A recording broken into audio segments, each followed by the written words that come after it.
Oh, hello again, children. It's lovely to be here again. Is it really September already?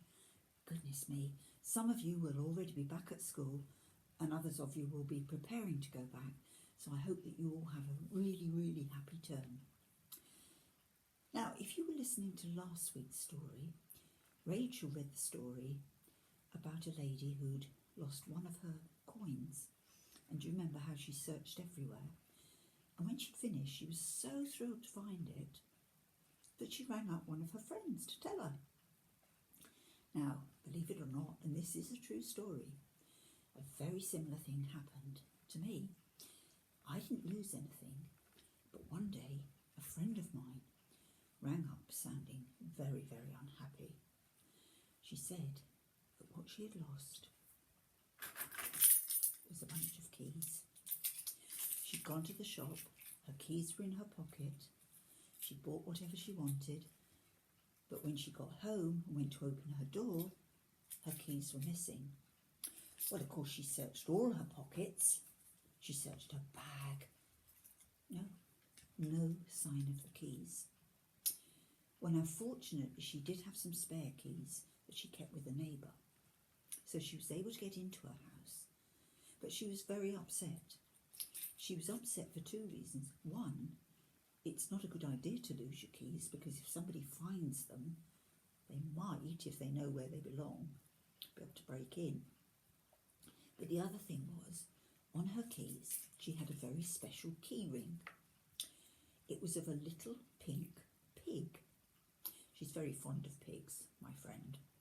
And her grandchildren had given her this key ring. So the key ring and the bunch of keys with it was particularly important to her. And the first thing she did was she put her shopping away and then she went out and she retraced her steps. She went back exactly the way that she'd gone to the shop. She tried to remember where she'd crossed the road, which little footpaths she'd taken. But when she got to the shop, she still hadn't found her keys. So she went in and she said to the shopkeeper, "Has anybody handed in a bunch of keys?" And they said, "No, madam, sorry." But they took her name so that they could ring her if anybody handed them in. She walked back home and she retraced her steps. Still no luck. Well, the next day she went out again. She went on exactly the same route, went all the way back to the shop, asked again, "Has anybody handed in my keys?" No. So back she came. And she just sort of thought to herself, well, that's it. And when she rang and told me, I could tell from her voice how sad she was. But you know, a strange thing happened because a few days later, she rang me up. She didn't sound unhappy this time. In fact, she sounded really, really happy. Somebody had found her keys and had handed them in to the shop. And the shop had rung her and said, "We've got a bunch of keys here. Can you tell us anything special about them?" She said, "Yes, it's got a little pink pig on it." And they said, "That's right." So she was able to go back to the shop and collect her keys. And she was so, so happy. She immediately rang me up to say, "You'll never guess what? I found my keys." So that story is very, very similar to the story of the lady with the lost coin. But Jesus told another story about something that was lost. Not a coin or keys, not an object. This time he told a story about an animal. I wonder if you can guess what sort of animal it was.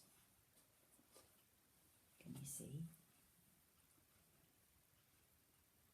It was a sheep. Now, when Jesus told the story, he didn't explain it to his friends and to his disciples. He wanted people to work it out for themselves, but I'm going to do something today that might help you to understand it. I want you to imagine that you are the sheep in the story. that's you. I want you to imagine that the shepherd in the story is Jesus. Jesus often called himself the shepherd.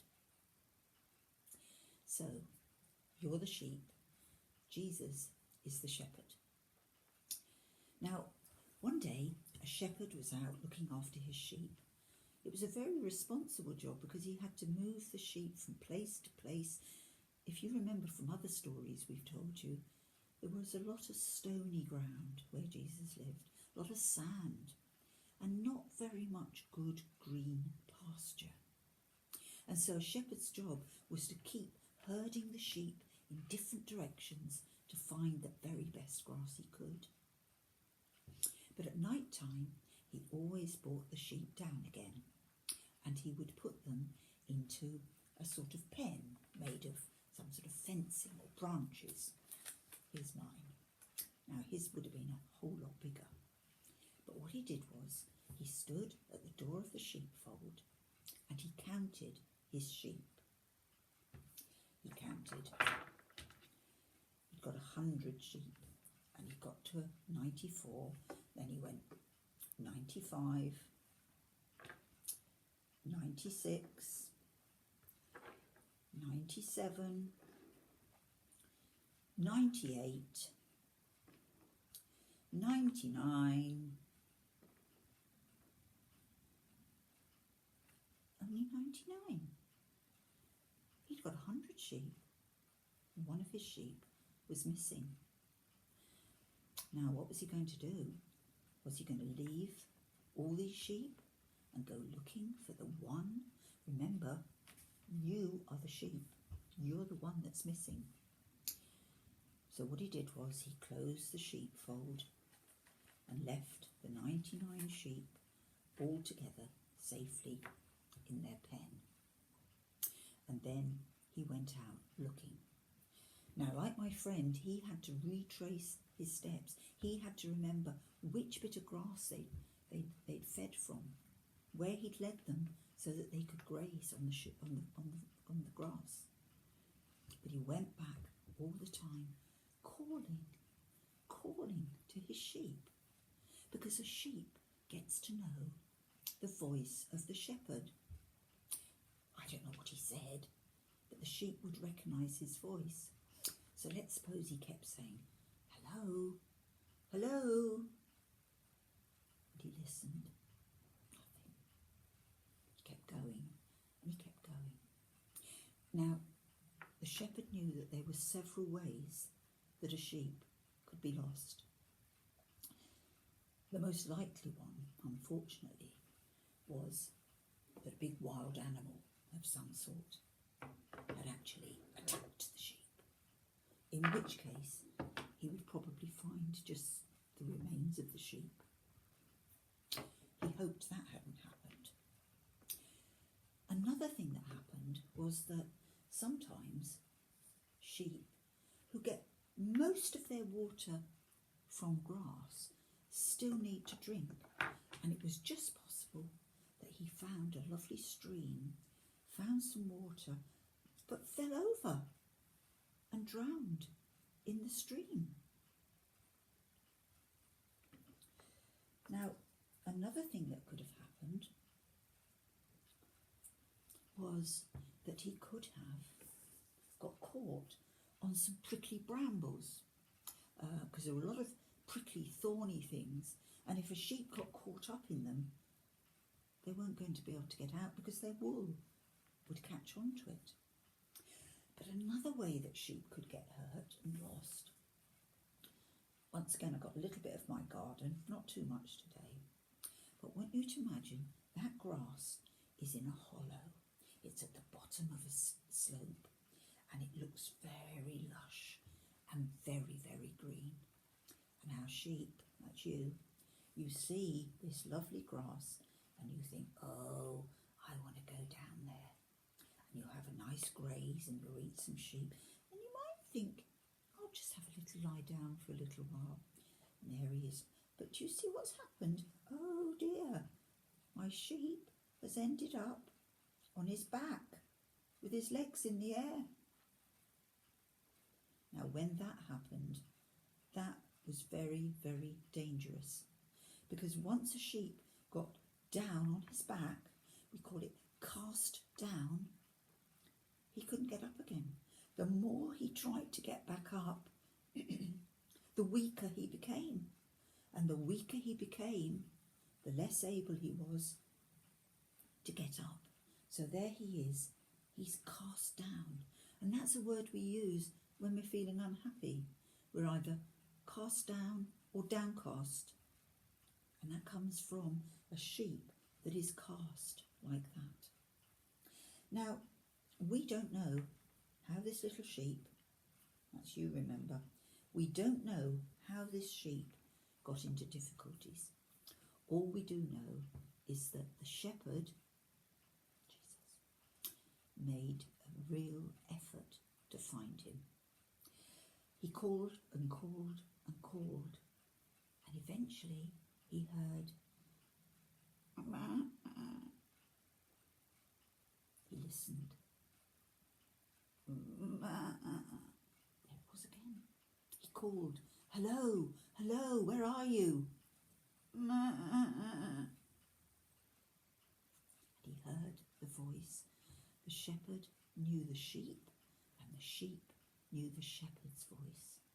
And so the shepherd was able to go down and rescue the sheep. Now the sheep would probably be very, very tired, especially if it had been downcast or if it had been caught in some brambles. And so the shepherd would probably have to spend some time getting the sheep back onto its feet so that it could go back with him.